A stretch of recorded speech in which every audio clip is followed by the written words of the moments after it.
Hello everyone, welcome back to Rogue Robot Reviews. Now, before we continue forward with the episode, I need to inform you that I originally planned on covering Purdy the Beautician Bot this time around. However, when putting together the script for the video, I realized that I had so incredibly much to say about her, to the point where it was just too daunting of a project for me and my current technology to handle right now. So I scaled things down and did the next best thing, skipping ahead to the next character I planned on doing this year. So I'm sorry about that, but don't worry, we will still get to Purdy just at a later date, okay? As for who today's actual character is, well, I've gotta ask you,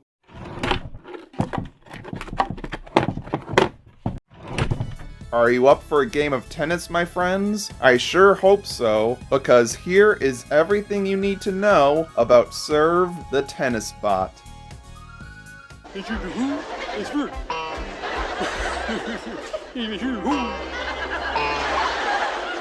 love. Oh, and here's one more question for you. Are any of you guys at all into tennis? I mean, I'm personally not that much of a huge sport guy or anything, but I was in a tennis club back in elementary school. Yeah, that's literally all I had to say here. Now, time is of the essence. Let's just get right into the meat of this video already. Serve, otherwise known as Tennis or 3432, is the Axiom's only confirmed tennis bot, but is one of two known BNL sport bots, with the other being Birdie. By and large created a whole fleet of them to be readily available day or night for the Axiom's passengers to play with on the ship's tennis courts, which are located on the sides of the Axiom's Lido deck. So for those of you big fans of tennis who loved playing it before setting off into space, well, you're in luck, as the spectacular sport has come along with you, along with some worthy opponents for it too. These world-class serve units are all about competition and abiding by the rules. And who knows, perhaps they're also capable of teaching novices how to play tennis, giving them lessons and instructions about the sport, which I've gotta say would be pretty dang useful and cool.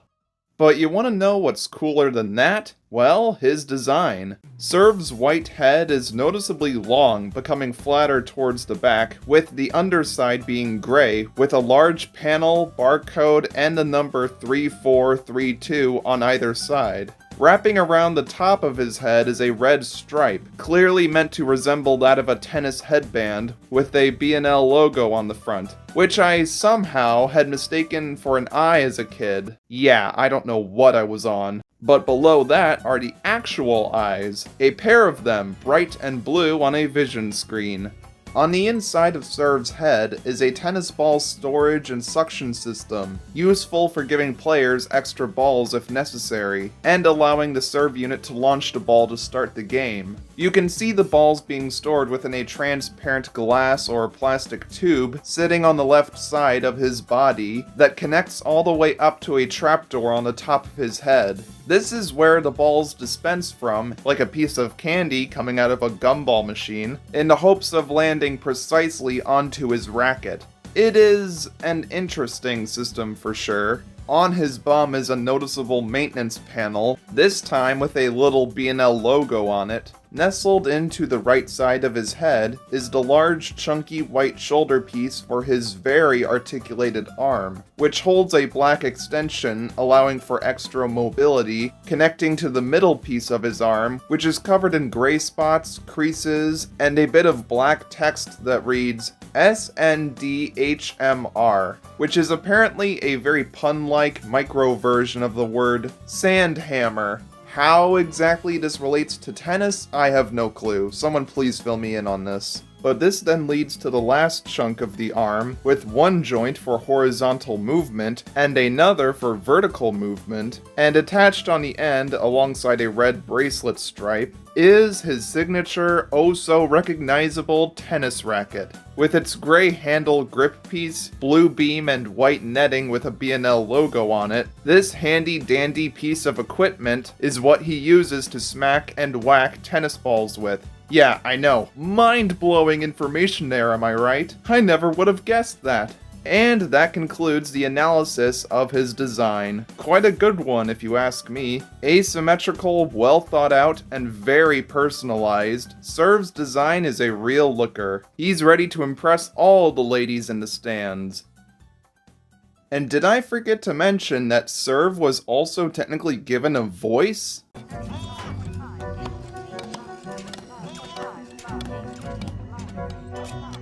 These voice lines, which are terms used by real-life players during tennis matches, appear to be pre-recorded and potentially done in a female voice. Though I couldn't track down any voice actor for them, if you ask me, it sounds very much like a text-to-speech voice. Here, try to listen to it again and tell me if you hear it or not.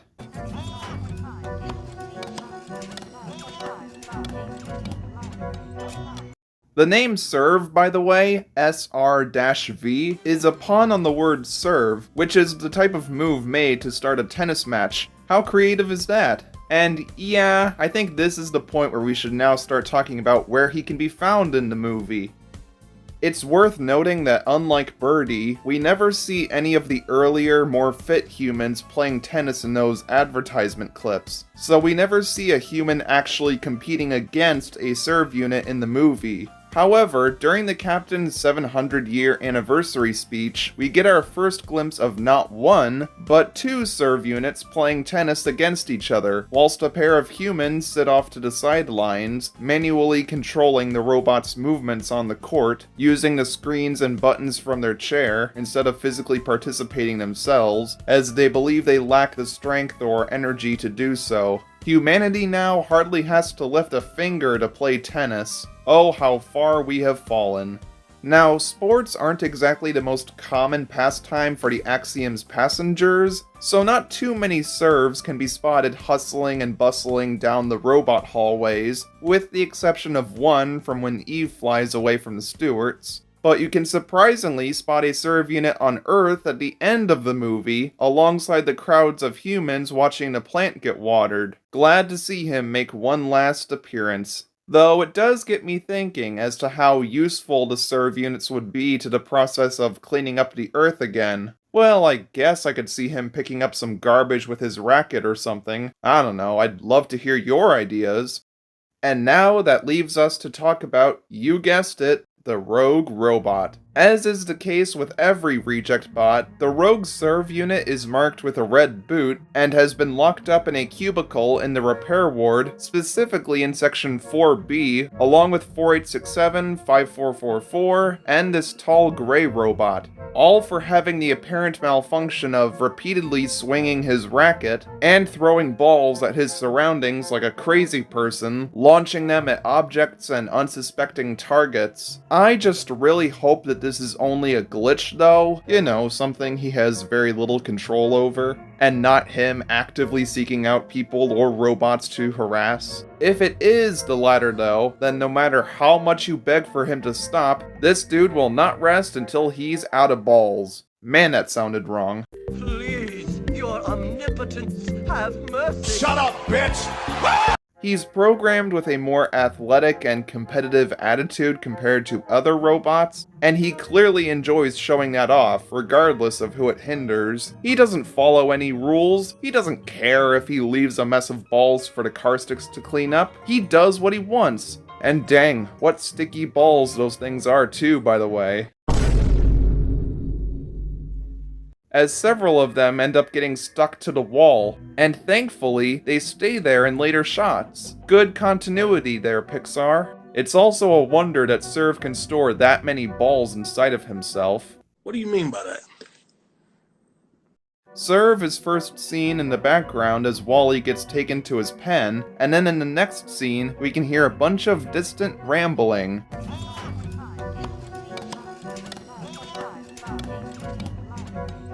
The camera, aka Wally's POV, pans over to a pair of robots across the hall, who are basically being assaulted with tennis balls, where it's soon revealed as to who is the one responsible for it all, Serve himself. There he goes, smashing those balls across the room, all while spewing out random sound effects, in a moment that every Wally fan can remember. Funny how one brief little shot can say so much about a robot, am I right? He eventually stops with the barrage of balls though, and starts fiddling with his racket because, as you can tell in every shot following this, Serve has run out of balls to yeet. What, was he castrated or something? He then watches Wally charge towards the diagnostics room, and after various antics, is accidentally freed by the little garbage bot. He happily escapes from his place of holding, which is now on the opposite side of the room, typical animation error, and then turns his attention towards Wally, preceded by him smashing his way through the glass doors and turning back around towards the exit, now very loyal to his savior, Wally, all while having his dispenser hatch open. He's then spotted flying out the repair ward doors, and finally out on the loose with all his friends, turning at the corner and running alongside the edge of the crowd, flailing his racket before being halted off screen by the ATM police. The stewards, yes. This is followed by a profile shot of him slowly backing away in fear, and of course, he's present for when Eve suddenly arrives, for when he gets his picture taken, and when Eve gets even more upset as he looks around at everyone with a face of concern. But as soon as Eve runs away with his new master, Serve almost immediately runs around the stewards and skirts away while swinging his racket. And as cruel fate would have it, our kooky little Serve is never to be seen or mentioned again after this. Which is a crying shame, because I can imagine him fitting into the main Rogue Robot cast seamlessly, had he returned in the climax to help Wally and the gang. It would have been quite humorous getting to see him fling his balls at the oncoming Stewart army, especially because his little quirk was already set up and established earlier on, real missed opportunity there, but then again, he had left all his balls back at the repair ward, remember? Oh my god, oh my god. We have no balls. We have no nothing. balls. So I guess he wouldn't have been able to serve much of a purpose here after all. I just really hope that he was able to be reunited with Wally after the film's ending, but I suppose we'll just never know. Anyways, we have plenty of secondary content about Serve to go through still. As you could already tell by now, Serve was indeed given his own robot file, where the narrator makes this statement. Passengers can even pre-program the outcome of the game to win, lose, or tie, so nothing is left to chance or skill. This line, if it holds any water, perfectly ties in with some of the themes of Wall-E, as in by and large's attempts at making everything convenient, easy, and accessible on the Axiom have made the humans' lives boring and predictable, without any excitement, surprises, or challenges to be had. Look, I'm tired of it. Even down to how a blooming tennis match is going to end, resulting in the humans becoming more robotic than the robots. Hopefully this outcome selection thing is just optional and not mandatory, because if I were to play a game of tennis, or hell, any game with someone else, I wouldn't want to know in advance who wins. Where's the fun in that? On to a much more pleasant note, Serve was also given a special appearance in the BNL Bots video, with a graphic demonstrating how a game with him operates, and with the name Tennis? Yep, here we go again. If you didn't already know, Serve appears to have two names, each one coming from a different source. This is a subject that I briefly brought up in the last episode, as it could potentially confuse people who are just recently getting into Wall-E. So, why are there two names for this guy? Well, my current theory is that at the time of making these videos, the crew must have not had all the robot names ready yet, so they scrambled to come up with whatever they could and didn't bother checking if they were being consistent with their own work or not. But again, we just have no idea. Neither of the two names were ever printed onto his body, so as for which name is the correct one that he should be referred to as, it's really up to your own personal preference as to which one you call him by. Like most people, I'd pick Serve as I find it to be more creative. Tennis, meanwhile, is just like if they called Birdie Golf or something like that. The RoboKit video gave us our only look at his full body image, and other 360-degree spin shots of him, which I've been showcasing throughout the video, were used in the Robo Everything featurette and the Captaining the Axiom video. Serve was also included in various Pixar character encyclopedias, He was hidden in the background of Bernie in one singular shot. He can be found in that one pre-rendered shot where you can see a slight bit more of him decked out fully in white. And while I couldn't exactly find any concept art of Serve himself, I do know of a certain drawing of a blue shuffleboard bot with the name Shuff written on their body. Considering the fact that this artwork doesn't have any on-screen counterpart, and due to their similar head shapes, I'm willing to believe that this whole shuffleboard bot idea eventually evolved into the Serve we all know and love. It definitely would add up in my opinion. I'm a little disappointed that we don't have any actual merchandise of this guy, cause he totally deserves some. If Disney were ever to release some kind of Wii Sports style video game, where you can play tennis as various unlockable Disney characters, as weird as that sounds, they should absolutely consider including Serve as a selectable option. No question about it. It also doesn't surprise me that fans all around have created plenty of fan art of the little sports bot.